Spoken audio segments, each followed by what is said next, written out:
Hi, everyone. Welcome to Tent Talk, the Farmers Market podcast. This podcast is all about farmers markets. Whether you're a farmers market manager or a small farmer or food maker selling at farmers markets, you have found just the right podcast. We want to give you a quick reminder that super early bird pricing for Intense, the Farmers Market Conference 2024, ends this week. Sign on to farmersmarketpros.com, click conference, and then register to take advantage of the best prices there will ever be on tickets to next year's gathering. Today we're talking with Kathy Zeman about raising our voices and advocating for small farmers and farmers markets.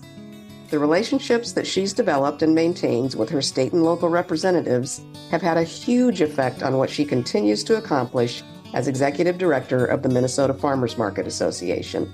We're talking big bucks. And that leads right into another reminder. Tomorrow is Election Day in the U.S. We know everyone gets excited about presidential races, with good reason, and yet local elections are critically important and sometimes have more personal and immediate effects on our lives. Rhode Island and Utah, you're actually electing members of the U.S. Congress. At least 7 states have elections for state legislators. They're the ones that make the laws that affect you in your state. Kentucky and Mississippi, you're deciding on your governors tomorrow, and also on your Secretary of State. I know we used to think that was a boring position, but if you don't think that's an important spot, remember that that's the office that oversees federal elections for your state. You in Louisiana are also deciding on agriculture commissioners. Do you know which candidates support small farmers and markets? If you're in Texas, 14 proposed amendments to your Constitution are on tomorrow's ballot, including Prop 1, which protects the right to farm, and Prop 6, which is all about access to water. These affect your farmers, and that affects you. Many, many large and small cities will be electing mayors and city council persons tomorrow. I'm voting for both of those. These folks make zoning and land use decisions that may affect urban farming and your market. Do you know how your candidates stand? Please vote. Even if you have not already registered, it may not be too late. Same-day registration is allowed in 22 states and the District of Columbia. You can sign up, you can vote, you can get the sticker. It's easy to feel that we're powerless when it comes to so many issues right now. The best way to move in the right direction is to do what we can whenever we can. Vote every chance you get. And now, listen in to this best of episode of Tent Talk, featuring Kathy Zeman on raising our voices to advocate for small farms and farmers markets. It's up to us. Hey everyone, I'm one of your hosts, Bridget Myers. I'm a longtime farmers market manager and education coordinator at Farmers Market Pros. And I'm Kat Fields-White, Director of San Diego Markets, still an active farmers market manager and consultant, founder of Farmers Market Pros, and host of Intense, the Farmers Market Conference, and the Farmers Market Pros community. And I'm Justine Marzoni-Mead, Tent Talk producer, marketing director for Farmers Market Pros, and logistics coordinator for Intense, the Farmers Market Conference, coming right up March 6th, 7th, and 8th, 2023. In San Diego, where it's lovely this time of year, or from your very own computer, where you can stay in your jammies. So either way, just mere register months now. Away. Today's episode of Tent Talk, the Farmers Market Podcast, is supported by Vendor 101, the online class helping small farmers and food makers launch successfully at farmers markets and streamlining the application process for market managers. If you're just beginning to think about starting a farmers market business, or if you recently started operating in markets and would like to brush up on your operations knowledge, this is the class for you. If you're a market manager who would like to save staff time spent answering prospective vendors' inquiries and help new farmers and vendors get off to a good start, connecting them with Vendor 101 is the answer. Register today at vendor-101.com or find more information by clicking the Vendor 101 logo on the homepage at farmersmarketpros.com.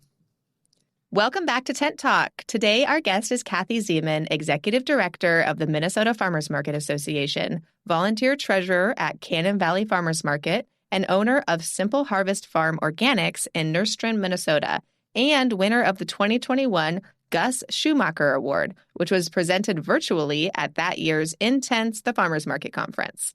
Having spent most of her career in agriculture, Kathy leverages the reach of the Minnesota Farmers Market Association to build strong collaborations with diverse groups, paving the way for successful public policy efforts in Minnesota and beyond. Welcome to Tent Talk, Kathy.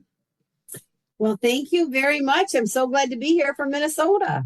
We're so excited to talk to you. Happy to have you. That was a long introduction because Kathy's been in the business a while. That's right. Yeah, she's got a scroll. Oh, such a lovely way to say I'm old, which I am.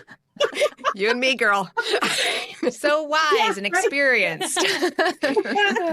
Yeah, we go with the wisdom and maturity and experience as opposed to, just senior citizenship. That's how I like to phrase it. So, oh, well, Kathy, if you want to just kind of tell our listeners a little bit about your personal and professional background and what led you to get involved with farmers markets. Well, as you mentioned in the intro, I've been in agriculture my entire life, right? When I was 7 years old, I was given the entire responsibility of raising all of our young livestock on our registered Holstein farm, and I never gave them up until I went to college and, got to show cows and judge cows throughout the U.S. And when other kids my age were doing like leadership things, I was busy showing cows and judging cows. So it was all about the cows. And then, I helped coach kids on quiz bowl teams and dairy judging teams, and they won contests and they got to go to Europe to judge cows. So my background is pretty deep in agriculture. And then I always knew I wanted to buy a farm. So, but of course you can't buy a farm without getting some cash for your 20% down. And so I had to go work. And so I worked in the industry. I worked for a semen company and I was out in California, by the way. Our dairy farm was by Carruthers in the San Joaquin Valley, just south of Fresno. So I was in California for a wee bit. I worked for a feed company, and then I finally, bought my first 5.22 acre farm, and then went to our third farm. And now the farm that I'm on now, it's 20 acres, certified organic. And it's really highly erodible land, pretty slopey. So I have to have it in grass. And if you have it in grass, you graze livestock. And if you're a small scale farmer, you're not a commodity farmer. There is no government subsidized markets for us. So we are all in that direct marketing world.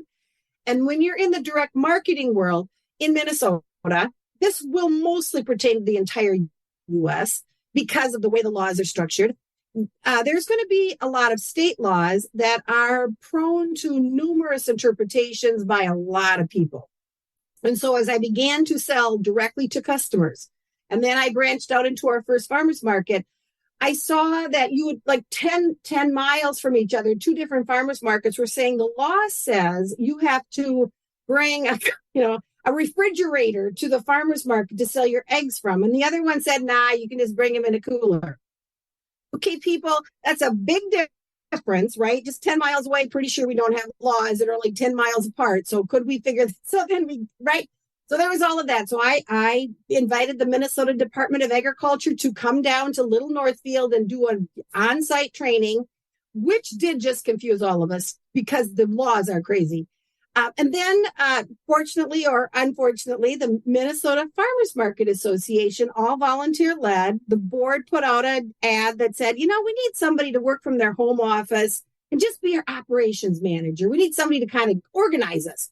So I raised my hand and said, I would love to do this, but if we do this, we're going to clean up, we're going to do public policy. We may need to change some laws. And so if that doesn't fit you, don't hire me, because otherwise 6 months down the road, you'll fire me and I'll fire you and it just won't work out that well. So they said, sure, let's do this. So 10 years later, right, I'm still happily working with the Minnesota Farmers Market Association and doing, some good work to build out the local food shed here in Minnesota and beyond, because we have a lot of cross-border sales. We've got both Dakotas, Iowa, and Wisconsin, vendors coming in from out of state, and we've got to know their laws as well as we know our laws. So that's that big background of how did I get involved in local food and in MFMA. Awesome. Well, that seems like a great way to get involved. It sounds like they needed someone like you to come in and say, hey, we need to do this. I'll do it if you let me do it. My way. If you let me do it my way, let's get it done. So what are some more of the services that MFMA provides? We do. So if you think about the local, direct marketing, maybe other states are different, but in Minnesota, if you want to drive a car, there's a mandated driving education course, right? But there's no mandated educational service to sell food if you're not licensed. So there's licensed food people, and then the rest of us are in this unlicensed area, and there's just no outreach. So MFMA does that outreach. Now we do it with a lot of partners. When you are, so one of my sayings that nobody likes is we are the gnat on the flea, on the fly, on the tail, on the dog, right? And the little food shed, we're so fragmented, right? We are a million little mosquitoes out here, and we don't always swarm together nicely. So it's my intent to, wrap our arms around as many of us as possible. So we're kind of a cohesive movement, and then we can gain traction. So for instance, tomorrow we're kicking off our winter series. We do a 4-hour training. It's called Blazing Trails Through the Jungle of Food Regulations. We do it on Zoom. It's 4 hours. We tell people to get the drink of their choice, grab their jammies and sit down, and we're going to hammer through this. And so, in the United States, meat and dairy, those laws are 1906 and 1908. So the laws governing all of those food products are old. Many of those laws no longer fit 2022. It's like pre-refrigeration. Yeah, right. Yeah, before the refrigerators. And before antibiotics. Right. Yeah. It's just, right. So just think and then of course, and because those are set at the federal level, there's not a lot states can do, but states can do a lot then with other sets of laws. If we were thinking about prepared laws, in Minnesota, there is the U.S. Food Code. And each state can decide to just accept the U.S. one, or you can modify it. So, we in Minnesota, we modify ours. So there are other laws that we can do that we can modify. Some we can't, some we can. And so we do that training. So in Minnesota, in any given day, my hunch is that we sell and eat more food that is not licensed than it is licensed. And so we always start with food safety. No matter what we train people, let's try to be food safe. Because if you are selling food into your local food shed, if you ever have a foodborne illness, it's going to be somebody right? It's not like you're a big commodity farmer and you just sell your beef into the JBS, system. And if they have a food recall on that meat, that's on them. It could be your animal. You'll never know. But here in the local food shed, where there's, millions of us little folks, we're going to know our people. So we always stress food safety first. And then let's try to get everybody legal, because that would also be important. So we do all that training. So it's food laws, much beyond just farmers market vendors. We have a lot of direct marketing farmers. We have a lot of food makers, right? That wouldn't necessarily, but it doesn't matter. If you think about, the big box theory, you never see a big box store go in by themselves, right? You always have to have enough big box stores, so you've got enough product there to get a lot of customers. The same thing happens in the local food shed. For our people to buy local, it's extra work, right? To get to a farmer's market or to buy direct. So we try to, anything that touches our local food shed, MFMA wants to help build out education and build out both food safety and legality. And so we do that. We do training on markets. So markets, here's how, here are the business structures. Here's the insurance you're going to want to need to know. Here is how you're going to pay employees, right? We have to do employee training. In Minnesota, we have crazy sales tax. In Minnesota, food is not taxed. If you buy jam and jelly at a grocery store, no tax. If you buy jam and jelly at a farmer's market, there's a tax. It's just the way that crazy. I know. It's just crazy. The way the crazy. Wow. I mean, so how are they rationalizing that? Are they calling it a gift item at the farmer's market? No, it's the way that, so I don't think, obviously we didn't help write that one. And this is like the next law I have to go work on. The law says that whoever combines two ingredients, that is taxed. So a farmer, if I'm the farmer and I make my jam and jelly, I'm the one adding the two ingredients together, right? Sugar, pectin, blueberries. So I have to add sales tax. But the grocery store is buying it wholesale from Kathy Zeman. They're not making the jam, so they can sell it without tax. It is real. And so do you think all of our cottage food producers in Minnesota know this? No, there's no outreach. So we do that. Our people don't like us then. You're the bearer of bad news. Yeah, don't shoot the messenger. I always tell them, okay, folks, so I'm going to be the dream crusher today. That's what we call Kat. That is what they call me. Yes, I break hearts for a living.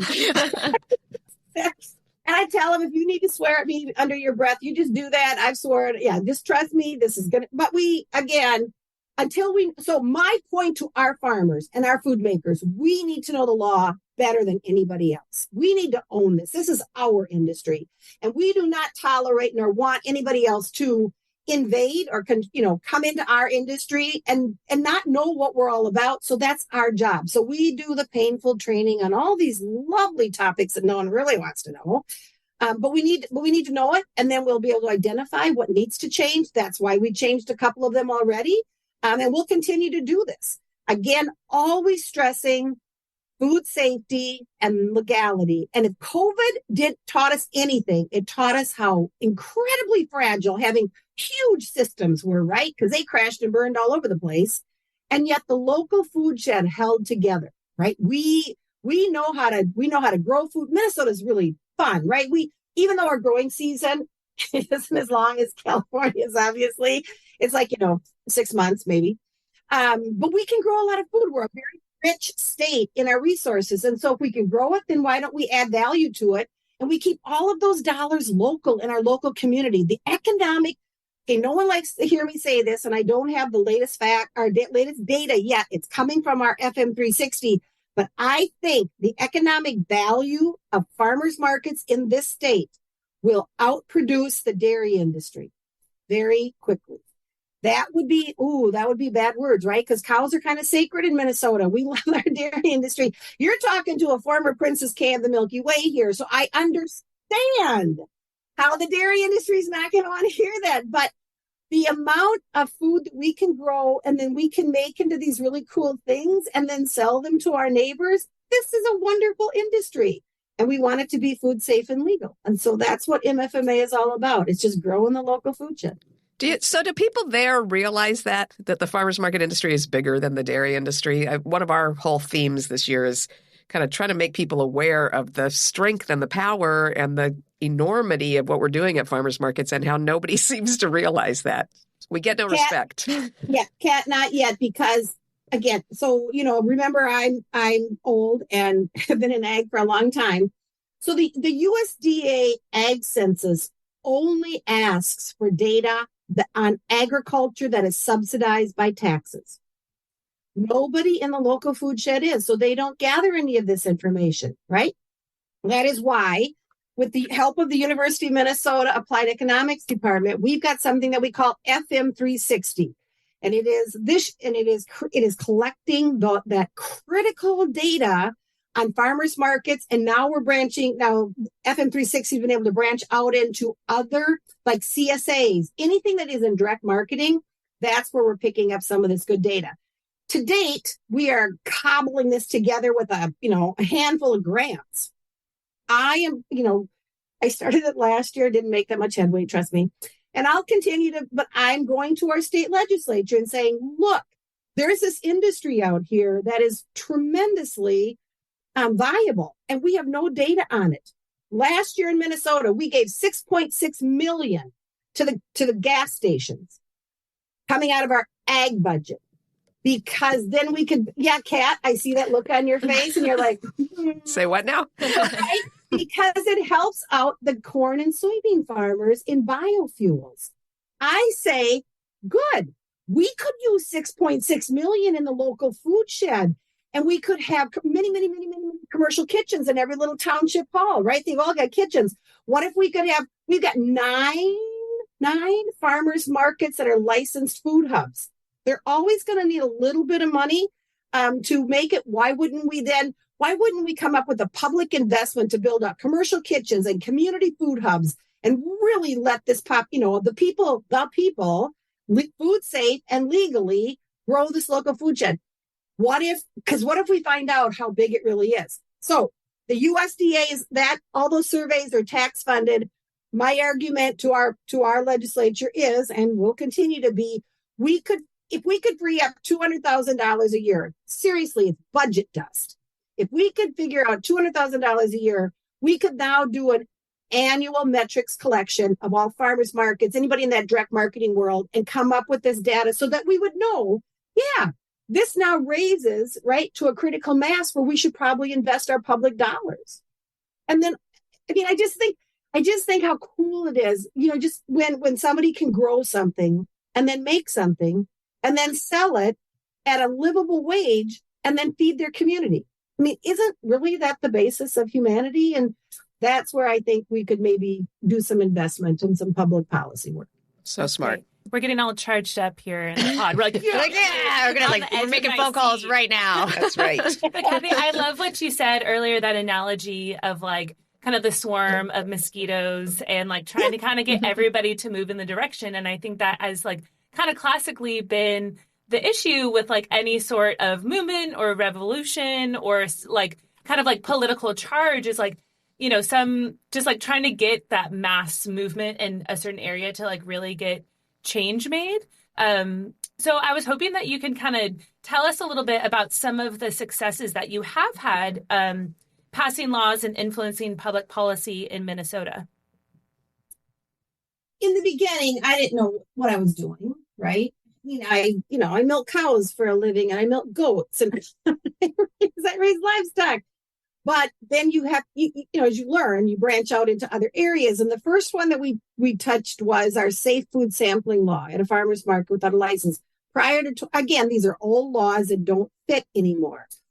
And it wasn't until Cecilia Coulter was the market manager in Chisago County, brilliant woman. She saw that the rules for sampling food at her market, just 40 miles north of Minneapolis could do things that she wasn't allowed to do. And we said, really? There's a difference in food sampling between the metro and Chisago?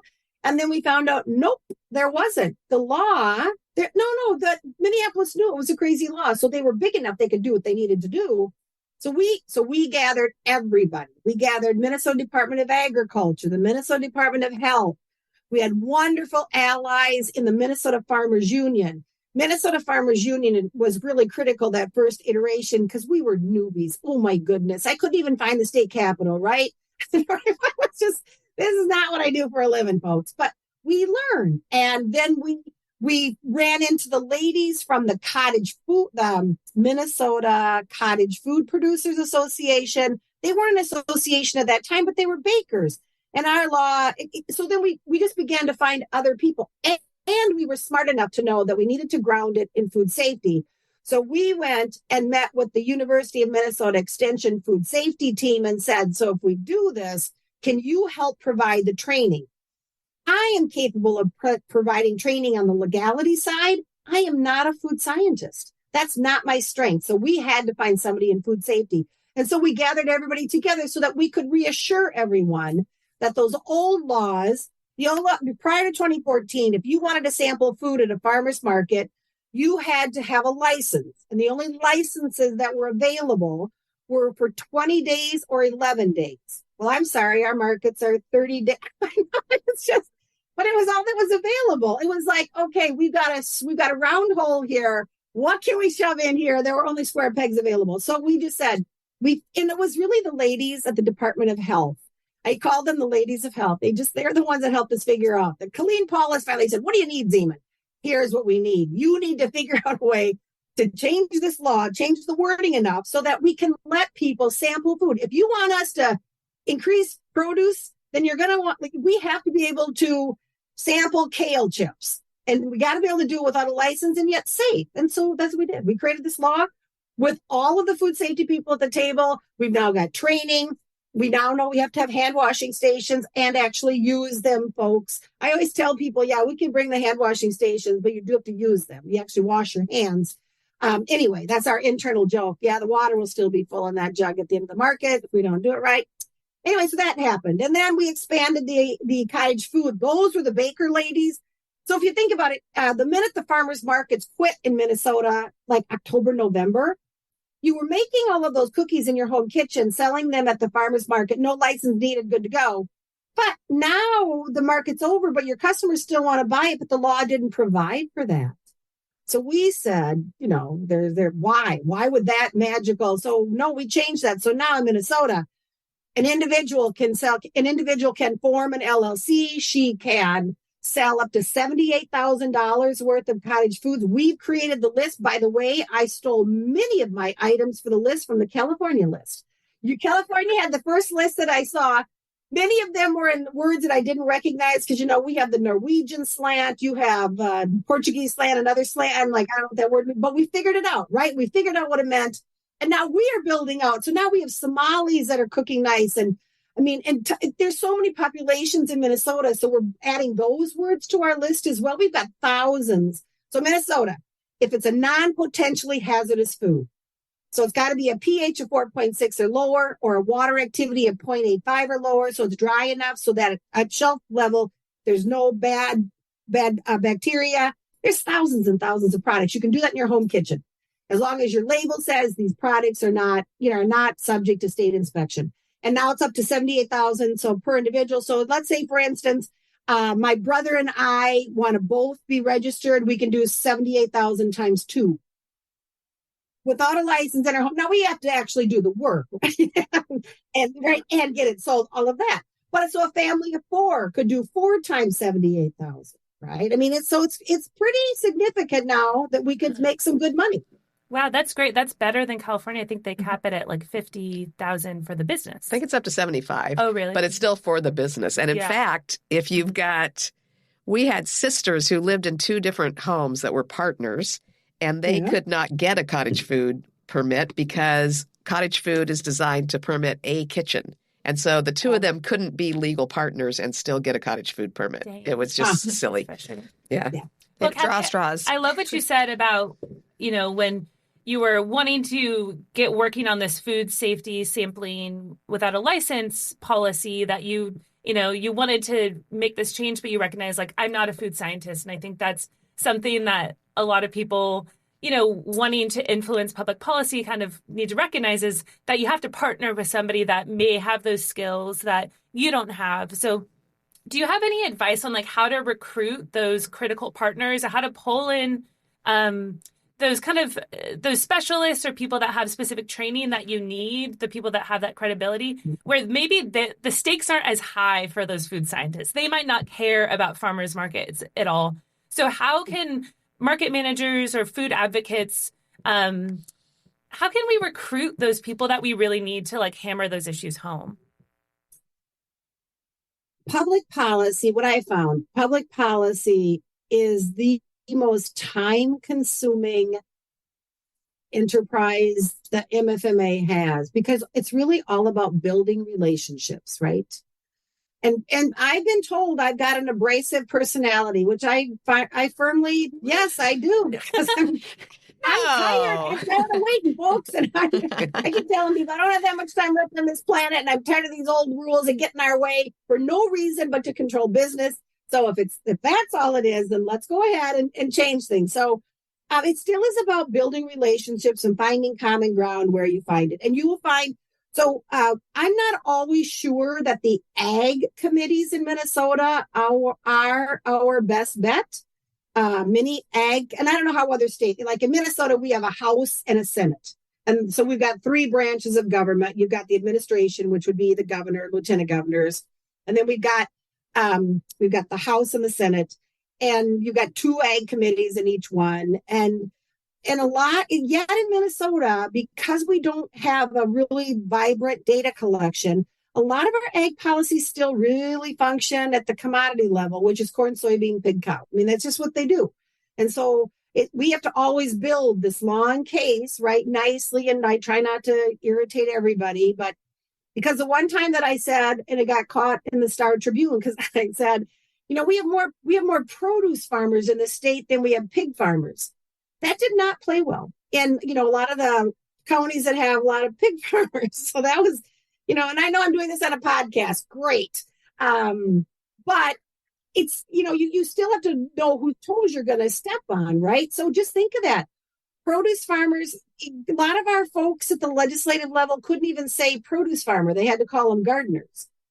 No, they're produce farmers. They sell thousands and thousands. It's just that they're not government subsidized. That's why it doesn't come to your level of recognition. But you've got folks out here that at the produce level are grossing $60,000 on an acre, right? If they're doing, depending on what they've got, or more. So these are profitable businesses. And again, I would argue that we don't necessarily need that money coming into individual farmers. I think we would be better served if that money would come in at the community level and build out community training, community food hubs, community commercial kitchens, community farm. That's where I think the strength would be, because then it's accessible to everybody in that community. Yeah, it totally makes sense. That's so bizarre that they don't take produce farming seriously. Well, you probably in California you do, yeah, but kind of. I mean, we do a little better than Minnesota on that level. There are many other areas where we have issues, but because we don't have the land for the big commodity farmers. We don't grow a bunch of corn and soybeans here. We don't actually have the land to farm many large animals. Or the water. Right, or the water. Mm-hmm. Right. Or the water. Exactly. So we are not quite as much of a commodity farming hub or large animal farming as, you and some other areas in the Midwest are. But the lack of respect for produce farmers just always blows my mind. Yeah. Yeah, and we're easier on the earth, the produce farmers, to an extent. Oh, but just seems. I'm like, not sure. I'm not sure about that. Yeah. Anyway, it's amazing.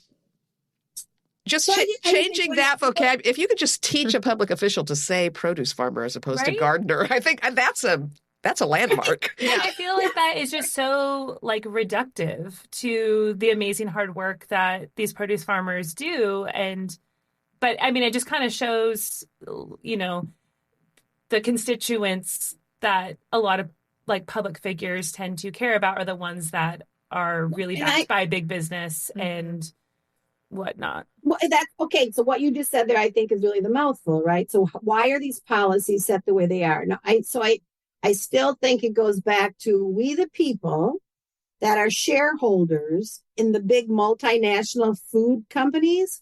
We need to tell our multinational food companies, yeah, we want to be profitable, but some of the profit from this company doesn't need to come to us in cash on that stock we own.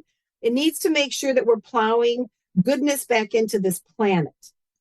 So why do you think corn and soybean are subsidized? Because multinational food companies need cheap inputs, right?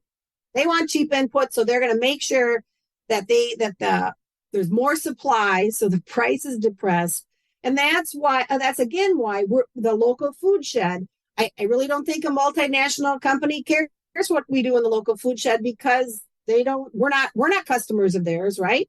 They don't care. And it still goes back to we the people having influence with how we vote and how we spend our dollars and exercising that. And then we have to be able to teach that. So that's also the other thing we have to teach our people. I think that's on us as farmers market people and direct marketing farmers and direct marketing food makers. So I think other states are a little bit better than Minnesota on this. We do not have a state policy in Minnesota that says if you're a food maker and you're going to sell your food product at a farmer's market in Minnesota, that at least part of your ingredients have to come from a local farmer. Many of our individual farmers markets say that, but it's not statewide. And I think that's a mistake. Why would you ever allow anybody to sell at your farmer's market? The apostrophe makes a difference in Minnesota. That is plural possessive, darn it. This is a market owned by us, by the farmers, and it's all of ours. So don't come in and try to sell food here if you're not willing to support your local farmers. So we've got markets that'll do it, but it's not a statewide thing yet. What do you folks do in California? That's common. California doesn't require it either. No, I take that back. California actually has an unusual situation where you can run a certified farmer's market. That has to be only items of your own production. So our peach farmers can't sell peach pie, for instance, because if they don't grow the wheat for the crust, they can't sell it in the certified farmers market. But on either end of the certified farmers market or across the street from the certified farmers market, we can place anybody. Mm-hmm. So we can place imported Italian olive oil, and we can place somebody obviously selling coffee beans, which is not local, although it's locally roasted at our markets. That's not a state requirement. So, yeah, there is no state requirement that says that what's really classified as an adjacent event, technically not part of the farmer's market, but in exactly the same place at the same time. There is no requirement that those vendors include local ingredients. And in talking to people from a lot of states across the country, I'd say there's very few laws that require that local ingredients be included in what's sold at farmers markets. And very, very few states have that kind of a requirement. So what do you see as the biggest issues and challenges that small farmers and farmers market operators are going to face in the years to come or are facing now? Some of them are within our control. I think that every farmer's market should insist that if you're selling a food product at the market, that you have to buy at least one ingredient from your local farmers. So if you're a baked good person, find somebody who's got eggs, right? I mean, this is because then the whole local food shed is supporting itself. I'm a little annoyed, when somebody says you should really be buying locally, and I'm just like, sure, I would love to have coffee at your local coffee shop as long as you're buying something local from your local farmers. Just let me know who those farmers are. And I don't mean one bushel of apples once a year. I mean consistently put it on a board, right? So just think, so that would be number one. I think the other thing is that we will probably need to look at farmers markets, maybe changing the days and the times that they sell products. Because I don't know if it's always convenient for all of our shoppers. This one little market that I'm volunteering with, we realized that we were setting up on a Thursday from 4 to 7. Most of our shift workers get off at 3. So what we really want to do, right, is start our market at 3 o'clock so that they can just on their way home from getting off shift work, they can stop at the market, pick up something for supper and go. I think that more markets should be, we're the grocery store. We are your one-stop grocery store.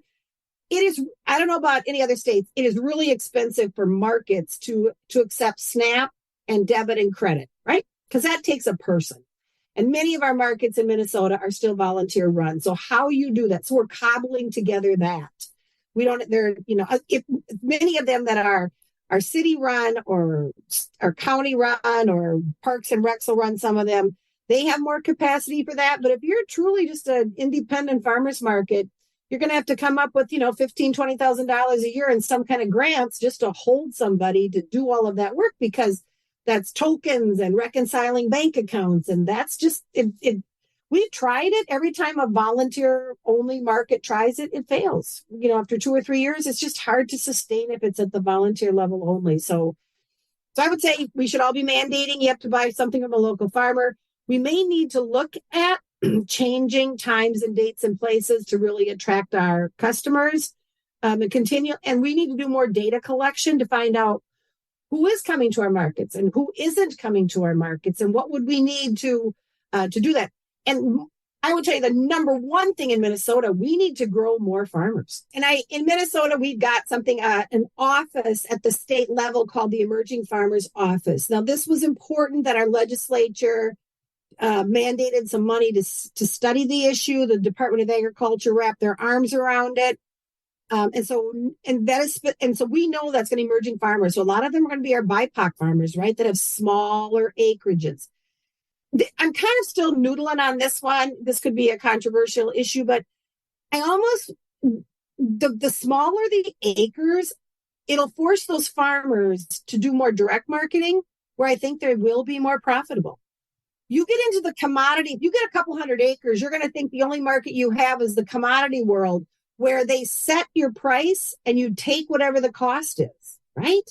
And that's why we have planet degradation and we have soil erosion, because if the price is set by somebody else and it has nothing to do with your rising costs, what do those commodity farmers, the only solution they have is to farm every piece of land and maximize production, it may not be the most profitable. And we're in Minnesota, the southern half of our state has impaired waters, massively impaired waters due to agriculture. So I would tell you our biggest thing is to grow more farmers and to help them find their smaller plots of land, let them grow the land and livestock that would be good for that land, and then come up with the money to deck out the community commercial kitchens and food hubs. And now we're holding on to the wealth that our state can create. Minnesota, I remember in our Ag Econ days back in college, like a half a century ago, we were told Minnesota took all of our iron ore from the Iron Range in Minnesota and we shipped it out, and we let other states refine that. They made the money. We did not. We gave away our raw product. If we can build out the local food shed where we have the infrastructure to allow us to take the raw products that we are growing and then we make them into something and then we sell it back to our communities, now we're keeping that wealth in Minnesota. And that would be what every state should do. I still want to know, and I want to buy California almonds and pecans. We can't grow that here, right? But for the things that we can grow here, we should. And that's where I think that we should really look. Every state should do that. Like, what percentage of our food that we can grow in the state should we grow? And then let's do trade at the levels that we can't grow it. That would be, to me, a pretty decent system. Yeah, that makes so much sense. I remember growing up, I was in Arizona for a long time raising kids, and we shipped all of our citrus to Florida, who shipped all of their citrus to California, who apparently was shipping their citrus to Arizona. It was the most insane thing. I don't know if it was the trucking lobby that was creating that situation, but it was absolutely crazy. So I'm with you on that. So you're talking a lot about what's happening in Minnesota. You do a lot of advocacy work. I know that you do it at various levels. Where do you think your energy and our energy as an industry is best spent? On local, regional issues, or trying to work at the national level? Well, it all takes energy and time and resources. And I have a finite source, right? I don't have an infinite. So for most of us, it will be at the state level. I think most of our laws are at the state level. We can have delegated authorities that interpret some of the food safety laws, but for the most part, the state level. At the federal, there's work we can do with INSAC, the National Sustainable Agriculture Coalition. We're a member of that. We're members of other members that are members of that. So that's where we can work at water issues and soil issues and pesticide drift issues. But we're little voices. But one of our little voices gets heard every once in a while. So that's a good thing. I think that we should all, do we all know who our local officials are? Right? That we would know them by name. Do we know who represents us in our state house or our state senate or wherever state you are? Do we know who sits? Would you know who your state senator who serves you in Congress? Do you know who their ag field staff person would be? Right? I didn't for a long time. Now I do. Like, I know Senator Klobuchar and I know Senator Tina Smith. we know these people now. And we can call them. I'm sure they think I'm annoying some days. Don't care. I'll still give them my 2 cents. They can I always tell them, keep or delete. This is my 2.2 cents. But we need to know that. Again, we farmers. One time in one talk I once did, I'm like, we should be billionaires. Everybody in this planet has to eat. And we own the food. So how did farmers get to be this below poverty level class of people? We have the food, but we should be the benevolent dictators, right? Good luck. Good luck eating that. Good luck eating that stock from the stock market, right? If you're investing in that and not farmers, yeah. Good luck. Good luck munching on that Bitcoin. We need to rethink our role, and we need to take back, our control of our industry. That's the other thing. This is like, I don't work with or for the Minnesota Farmers Market. This isn't something I work for. This is who I am, right? I am a farmer. I produce food. And so this is my industry. And I don't like it when people take whacks at my industry and the people in my industry. And the people in my industry are the workers that are, pulling weeds in 110-degree weather, right? And this is my industry. And so we have to be invested. We have to be knowledgeable it takes time. What I haven't yet figured out is how to help those of our folks that are working 60, 70, 80 hours a week, right? How do I help them find time to have a public voice? That's tougher. I don't have a good solution there yet. It is tougher. I think organizations like yours and other state associations and national associations, for that matter, can be really effective in that way because they can, as long as they can show that they've got X number of members, even if every one of those members isn't speaking up, each one has a vote. And so if you can represent that you've got a lot of constituents that you're communicating with regularly, and you can submit that when you're advocating, that's certainly helpful. Now, I think one of the challenges to that, and see if you've found this, is that farmers market farmers and participants and even managers can be kind of anarchists and can be hesitant to reveal financial information for a variety of reasons. There's a resistance to it, I think, just generally a lot of times on the part of a lot of our farmers and vendors. There's a fear that that will translate into some other area of the government or what have you. So how does that reluctance to give up data limit your ability to influence policy on the association level? At a market level, we've had pretty good success in vendors when we've asked for it. Give us financial, because we don't ask for it we don't ask for it directly. They can submit it anonymously. And our pitch there is to them, if we can build a case that this market is XYZ economic value, now we can attract investment from our EDAs or economic development authorities, right? So there's that argument. At a statewide level, I just want our farmers and our vendors to know that, so for instance, during COVID, right? If our farmers and we had a drought here really bad. I mean, we were in the middle of, why should you all have bad droughts? Worse than we do. So I'm sorry. But for us, last year was like the worst drought we'd had in 33 years. And so finally, after a year, the legislature finally approved drought relief. So obviously livestock farmers got it, and then they reluctantly brought in the produce farmers, which I was proud of them for letting produce farmers get a little bit of money to offset that loss from the drought. We have a lot of our farmers and vendors do a cash business, right? Well, so my point to our folks is, look, I'm not telling you how to run your business. I want you to know the risks and the benefits. If you track your money and you file a Schedule F, now you are eligible for that CFAP money that came in during COVID, right? If you have a Schedule F, now you're eligible for that drought relief money. If you choose not to do that, you just need to know that those are not available to you. Again, I'm not going to tell you how to do it. I want you to understand the risks and the benefits. And then you make a decision that's best for you and your family. And that resonates fairly well with a lot of folks, right? I'm not here to tell you what to do, but I'll teach you how to fish, and then you figure out what you want to do with that, right? Yeah, that's so smart. So they're waving at me, and we got to start wrapping this up. But I do want to talk about one more challenge that I think we face in advocacy work, and that's both at the national level, where a lot of farmers markets and organizations are working on money from the USDA, and from talking to you, obviously, even at the state level. So when you're talking about something like FM 360 and getting money dedicated to community kitchens and farmers market operations and things, we're having to stand up to and speak back to people that are supporting us financially. So how do you manage that?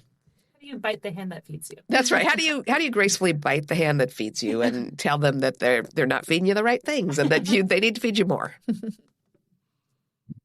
I don't think they're doing all that good, right? I don't think they're doing that good work for us. I don't mind telling, right? They're not really. I think that people are willing to risk up to the point that they can afford to lose. If I challenge someone at the USDA level, there's very little I have to lose because they're really not giving us that much, right? If I challenge our folks in Minnesota, so they're not doing all that much for us anyway, right? So as long as I speak truth, right, that I will always be honest. If I am wrong, like new data comes in, I've had to change my opinion, I've had to change my answer. I'm always honest with that. But when I got to testify, decades ago, right before COVID, it feels like decades ago, to one of the Congress committees at the Washington D.C. Farmers Union brought me in. I told that committee, y'all need to stop making small organizations put up a match in these grants. If you continue to mandate a financial match, like you have to come up with 25%, you are committing to systemic inequity. I just yelled at him like, so it means that the poorest of the poor will never get money because they don't have 25% to match. You're saying that the people that always get the money are going to continue to always get the money. There was no risk to me to say that because right? We don't get that much money anyway. There's multiple ways to get money. Sometimes I think right now, we're going to stand up something called field reporters in Minnesota. I want a reporter in every county in this state, 87 plus 11 tribal nations. And I'm right at 98 to report on growing conditions during the summer and market pricing because the USDA won't do it. If I see one more Minnesota crop report reporting on corn and soybean, I'll continue to scream at them. So fine, we'll stand them up ourselves. That does not require a grant. That does not require much of. We create the Google form and we just have people donate a little bit of time. Now, but that's 98 points of information every week. That's powerful. So there's a lot of stuff that we can do ourselves, right? We just have to really think outside the box. We need to take the box and throw it away and just say, and then be willing to work with whoever out there wants to work with us. If there's enough common, we do have something in common. We have half of our stuff in common. Work with that group. We are the flea on the fly on the net on the tail of the dog. We're going to just need to, lock arms. So if California and Minnesota could do something together, great, let's do that. Right. Just because we're in the middle of, we're the flyover states and y'all aren't, we should still work together. There will be common ground. We will have common ground. Absolutely. That's our theme. Can we at least agree that we're all in this together and want an equitable access to food? Right. Yeah.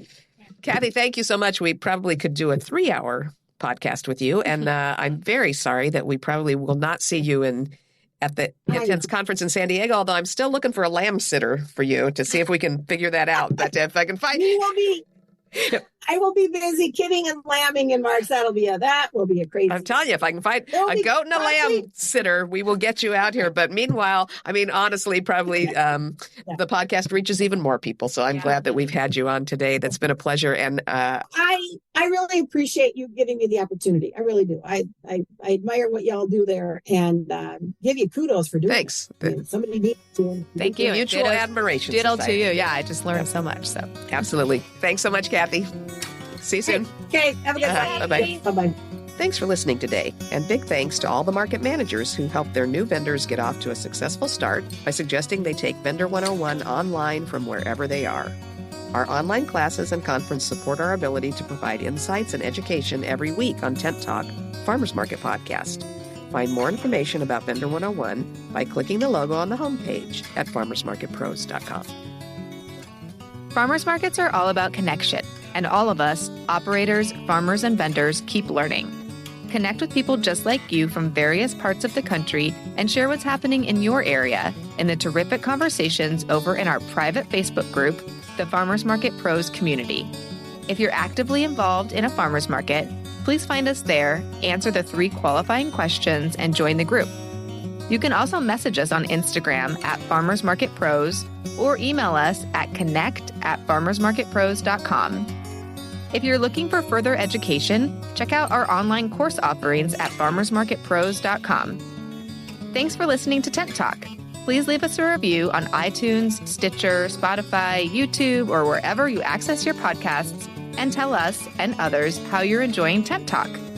And be sure to subscribe to our podcast so you don't miss the next episode. Tent Talk, the Farmers Market Podcast, is proudly produced by Farmers Market Pros, where passion meets profit. Today's episode was recorded and edited by Justine Marzoni Mead. Original music by David Mead. Thank you so much for listening today, and we'll have another great episode next week, so tune in.